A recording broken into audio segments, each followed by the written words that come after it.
राष्ट्रवादी काँग्रेसचे अध्यक्ष शरद पवार यांनी कोपर्डीतील घटनेविरोधात निघणारे मोर्चे आणि लोकांची अॅट्रॉसिटी रद्द करण्याची मागणी ही दुर्लक्षित करण्यासारखी नाही असं सूचक वक्तव्य केलंय।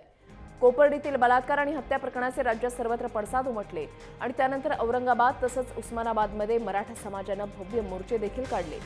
यावर शरद पवारांनी मोर्चेकरांच्या मागण्या योग्य असतील आणि त्यामुळे इतर समाजाचं नुकसान होणार नसेल तर सरकारने विचार करायला हवा असं वक्तव्य केलंय।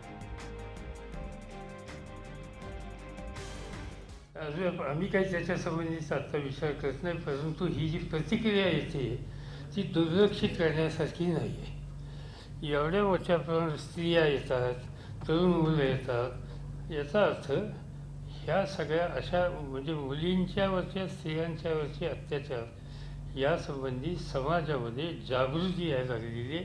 हे महाराष्ट्रामध्ये घडतंय, हे टॉलरेट केलं जाणार नाही अशी एक प्रतिक्रिया समाजाची यायला लागलेली आहे। आणि ही उदाहरणं एक नाही 3-4 गोष्टी अलीकडच्या काळामध्ये झाल्या आणि त्या सगळ्या गोष्टीची ही सामूहिक प्रतिक्रिया आहे। आज कालचा उस्मानाबादच्या मोर्चाचे जे मी रिपोर्ट वाचले तुम्हीच दिलेले ते म्हणजे दुर्लक्ष करण्यासारखे नाही आहे, त्याचा गांभीर्याने सरकारने विचार केला पाहिजे। नाही, पॉईंट असा आहे की ते कारण आहे का ते तपासलं पाहिजे, त्याचे कारण मीमांसाही तपासली पाहिजे आणि जिथं दुरुस्त करायची शक्यता असेल तिथं दुरुस्ती केली पाहिजे। पण हाच हे या कायद्यामध्ये आता जिथं त्या कोपर्यामध्ये ज्या मुलीच्यावर अत्याचार झाले किंवा काही हे झाले त्याचा ह्याच्याशी काही संबंध होता का हे बघावं लागेल। ही प्रतिक्रिया एका विशिष्ट पद्धतीचा अत्याचार आणि याच्यात अन्याय झाला त्याची ही प्रतिक्रिया आहे।